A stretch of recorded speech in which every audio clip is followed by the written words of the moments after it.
Bismillahirrahmanirrahim. Assalamualaikum warahmatullahi wabarakatuh. Minum dulu karena logika tanpa logistik nggak jalan, dia mampet.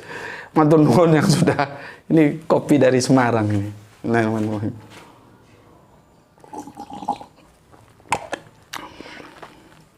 Oke, begini teman-teman. Karena kesibukan, karena lain-lain hal, banyak hal lah ya. Administrasiku itu jelek gitu loh, buruk ya. Aku kadang-kadang sudah tulis juga, sekarang-kadang tempatnya di mana lupa gitu ya. Jadi semua request yang masuk dari teman-teman itu sebetulnya aku perhatikan, aku catat. Oh, Mas ini pesen request tajuknya ini. Tapi kadang-kadang ya gitulah, kata kesibukan. Seandainya aku punya perusahaan mungkin enak ya, tinggal nongkrong aja, tinggal dakwah terus. Tinggal kasih instruksi, ini kerjakan gitu ya. Ya, semua sih orang maunya ideal. Yang penting sudah berusaha dan meminta gitu ya. Jadi begini, untuk aku lupa teman siapa namanya, aku akan jawab. Dia sudah request bagaimana masalah Katolik dan Romo gitu ya.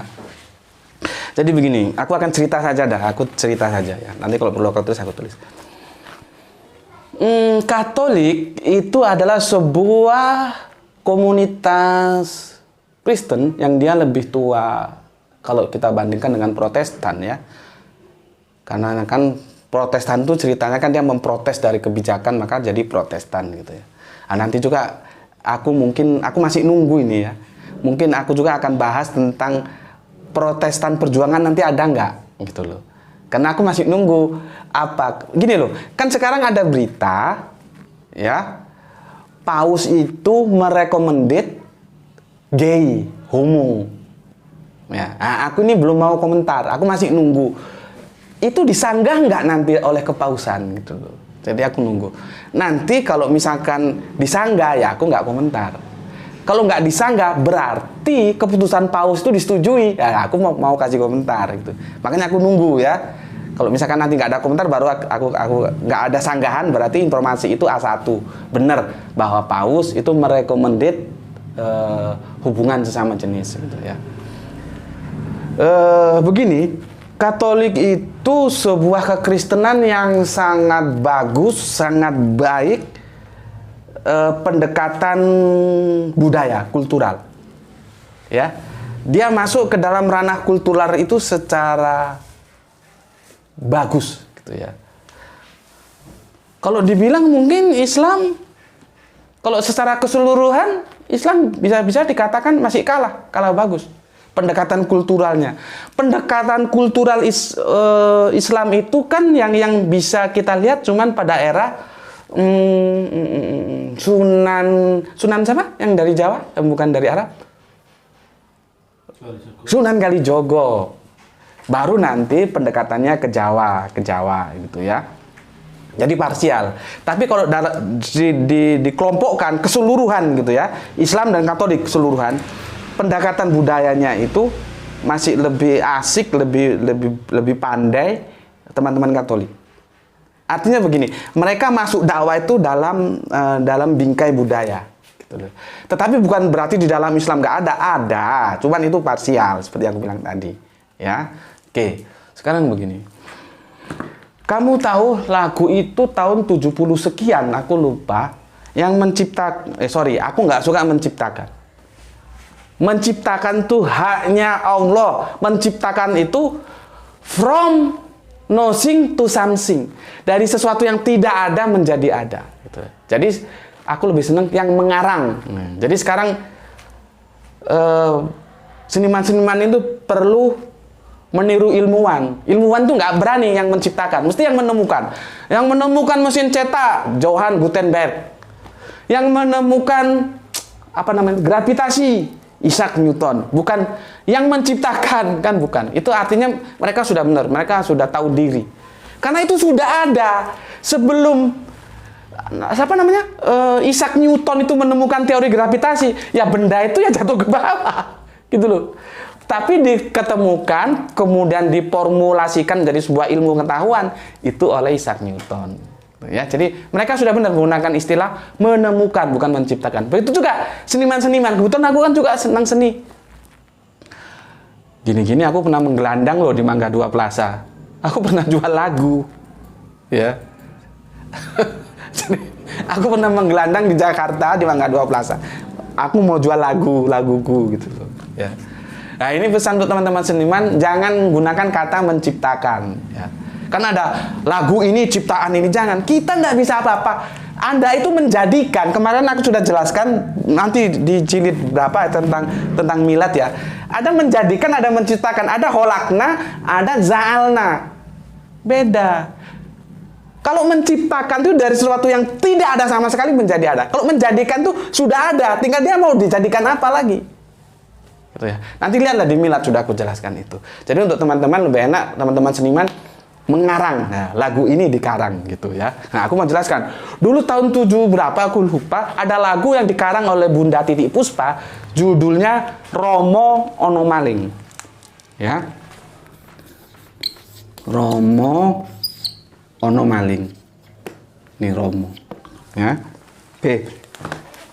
Aku belum jelaskan duduk permasalahannya, langsung ke inti. Gini, aku ulangi lagi. Tajuk ini dipesan oleh teman kita, ya. Udah lama, aku maaf baru sempet sekarang untuk bahasnya. Makanya sekarang kalau ada yang pesen tajuk, aku nggak berani janji, nanti janji nggak ditepat-tepati. Ini udah lama, maafkan ya, baru aku tunaikan sekarang. Dia bilang begini, tolong dijelaskan tentang Romo di dalam Katolik itu konteks budayanya gimana gitu loh. Maka aku jelaskan. Orang Jawa itu multicolor. Ya. Kalau kalian pergi ke Aceh, orang Aceh itu stereotip. Tahu stereotip nggak? Kalau nggak tahu belajar bahasa. Ya. Orang Aceh mesti Islam. Orang Padang mesti Islam. Ini dalam tanda kutip ya, karena sekarang sudah perubahan zaman, mungkin ya ada 1, 2, 3. Tapi secara kultural, orang Aceh itu Islam. Orang Madura itu Islam. Orang Padang itu Islam. Orang Jawa, hati-hati. Hati-hati. Karena Jawa itu pusat budaya, kerajaan-kerajaan Hindu ada, Buddha ada, Islam juga ada, penjajah juga, tentunya menjajah Jawa juga.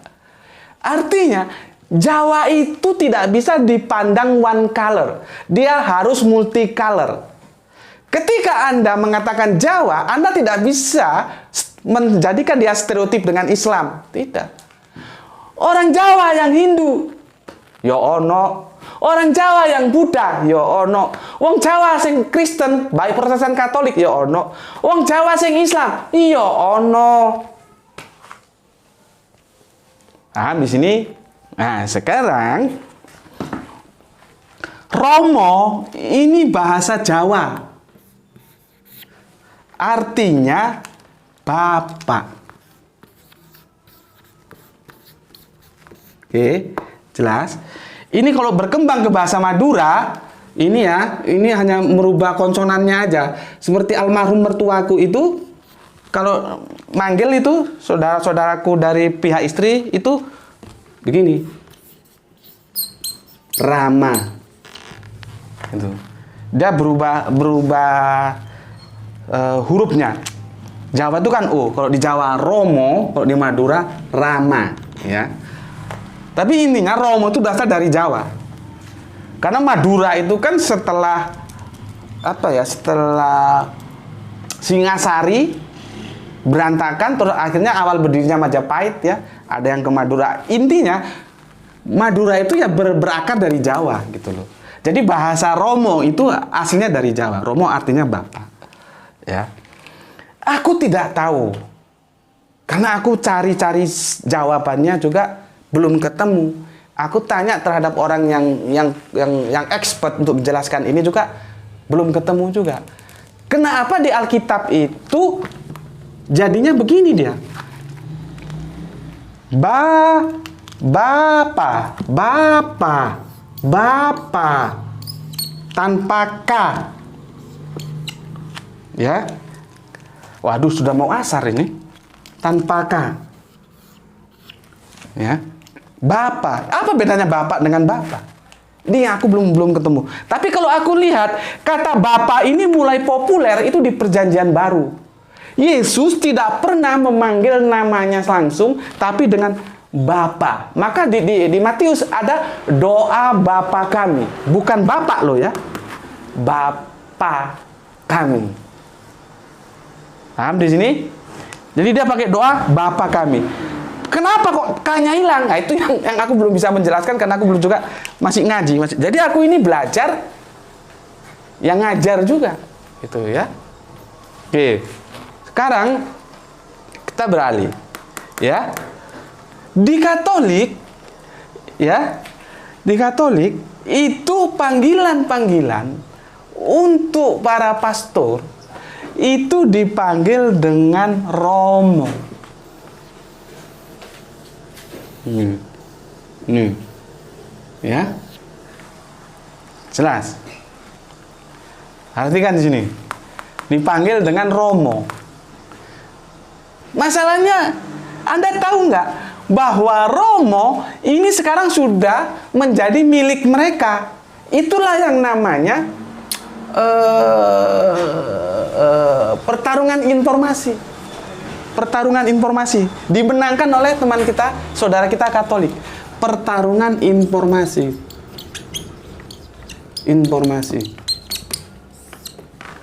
Ya. Jadi pertarungan informasi ini dimenangkan oleh Katolik. Padahal asal usul kata Romo itu bahasa Jawa.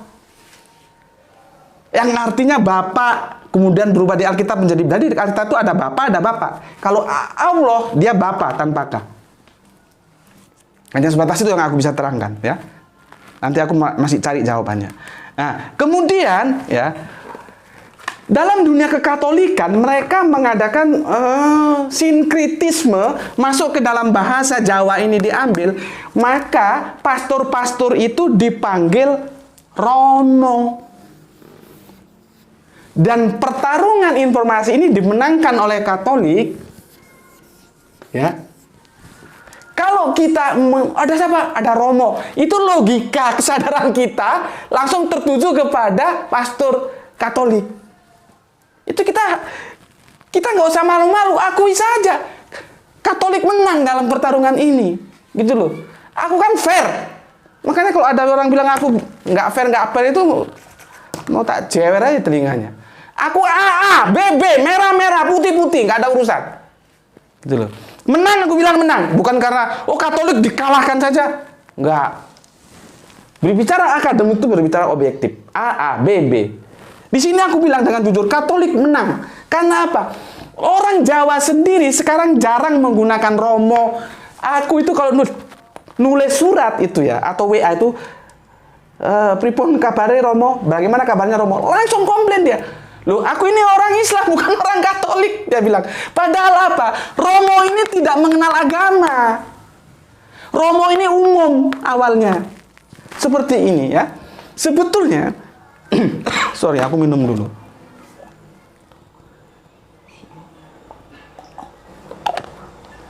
Sebetulnya kalau kita lihat sejarah Muhammadiyah, ya,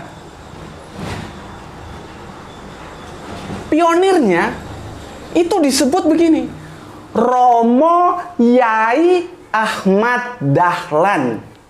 Romo, perhatikan, karena ini di Jogja. Romo Yai, ada Romonya. Karena Romo ini bebas nilai, tidak beragama. Nah, kalau sekarang aku sering dikomplain Romo. Kamu kira aku ini pastor apa? Aku ini orang Islam, bukan Katolik. Karena apa? Opini sudah dimenangkan oleh teman-teman kita Katolik. Sehingga kalau Romo itu logika kita, daya nalar kita langsung berpikir, oh itu pastor dari saudara kita yang Katolik. Jadi kesimpulannya, itulah pertarungan-pertarungan budaya itu terjadi di lapangan. Terus apakah kita mau larang mereka pakai Romo? Ya nggak bisa. Masalahnya kenapa kalian sekarang nggak pakai Romo? Sehingga itu dimiliki oleh teman-teman Katolik. Nggak bisa model, oh jangan pakai Romo, karena Romo itu bahasa Jawa. Nggak bisa begitu. Karena apa? Ini pertarungan budaya, perang budaya. Seperti kemarin aku jelaskan tentang perang. Ini perang budaya, ya. Jadi semua supaya paham duduk permasalahannya seperti itu. Perperangan ini dimenangkan oleh saudara kita Katolik, ya. Ya monggo lah, sudah silahkan. Yang penting kalian semua tahu, sehingga kalau kamu ngirim surat sama bapakmu itu misalkan panggil Romo, kalau kamu Jawa Rama, itu sebetulnya nggak salah. Bukan langsung terus, oh itu punyanya orang Katolik, punya Kristen, enggak, gitu ya. Ini sudah mau masuk asar, sebentar lagi aku mau sholat asar, dan kebetulan masih ada tamu ini, ya nanti kita lanjut ya. Maaf kata, untuk lain-lainnya yang sudah request, ngapunten, aku nggak berani janji, tapi intinya aku perhatikan, nanti kalau aku ingat, aku jawab. Seperti ini, maaf, sudah terlalu lama pesannya. Oke, Assalamualaikum warahmatullahi wabarakatuh, sehat selalu untuk Anda, matur nuwun.